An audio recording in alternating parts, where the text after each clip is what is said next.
Hi there. Thank you for joining us with the Arpin International Group in partnership with Sarah Circle.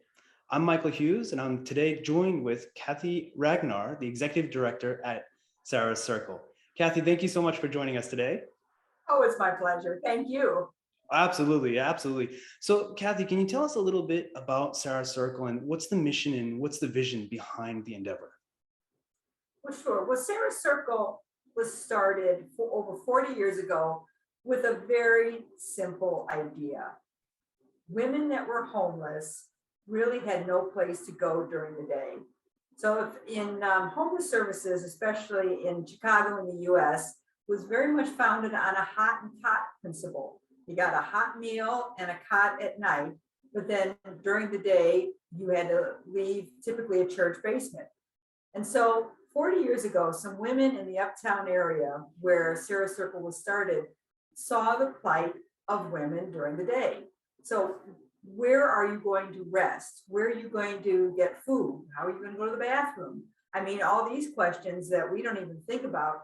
These are questions that women who are homeless think about all the time. And they founded Sarah Circle, which was such a simple idea. A daytime program that women could go to during the day before they could go back to the shelter at night.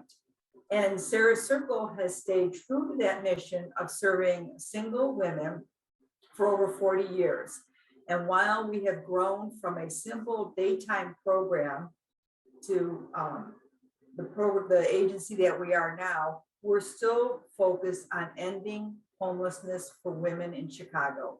So today we still have that daytime program, and that's the only program for women that are homeless in the city of Chicago that's open in the daytime that they're welcome to come to. We've also expanded to immediate services where we have a 50-bed interim housing program, where in Chicago we call a shelter that has very comprehensive services, interim housing. So the women are with us 24/7, full case management, and our goal is to get them into stable housing. We've also expanded into permanent housing where we have our own stock of permanent housing, and we're a housing developer. So we have some very humble beginnings of keeping women safe during the day to our agency today, where we have basically our three business units, where we have immediate services, where we're providing for the immediate care and safety for women, permanent housing, many of whom have a history of chronic homelessness, and we're developing housing for women that will be permanent housing for women in decades to come. That's amazing. That development over the last 40 years is just phenomenal. Absolutely wonderful. Can you tell us a little bit about the future of Sarah Circle? What's in store? What's in line next? Well, in a perfect world, Michael, we would be putting ourselves out of business. But right now, in the city of Chicago, there are over 2,000 women every night that are homeless. And these women are very vulnerable because a woman who is homeless is 5 times more likely to be assaulted than her housed counterpart. They're struggling with illnesses, with safety, all kinds of struggles. So our goal is to end homelessness for these women in Chicago. And every year we're working with about 800 women, and every year we house about 150. So on a very idealistic way, our vision is to get that number down to 0. Let's house, make sure every woman in the city of Chicago has a home. On a more practical level, our vision is to increase our immediate services so that we can meet the demand for any woman that comes to our daytime program or our interim housing program to provide immediate care and safety and food, and then to develop more housing, because our housing stock is for women, many of whom have a history of chronic homelessness. And right now we have about 100 units. And with our building Sarah's on Lakeside that is scheduled to start construction around January of next year, that will add another 28. So that's amazing. That is our vision, to keep developing housing and end homelessness for women. And then one point I would like to bring up is, so many people say, why is a woman homeless? And we get this all the time. Why is she homeless? And I want to give you 3 quick examples of women that we have served in just the last few years.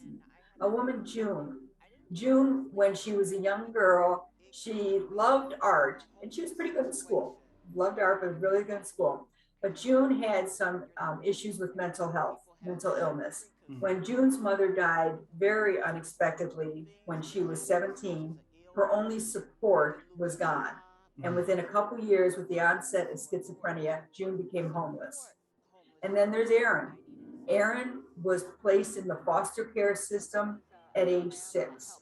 She bounced around from foster care to foster care home. She, in her words, escaped a foster care home that was very abusive about age 16. She stole to survive, went to prison, and Aaron was released from prison into homelessness.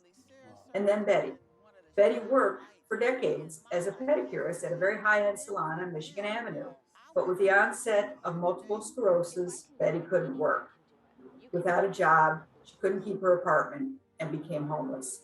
So when people say, well, why is a woman homeless? Woman's homeless because of physical and mental health issues, domestic violence, systemic poverty.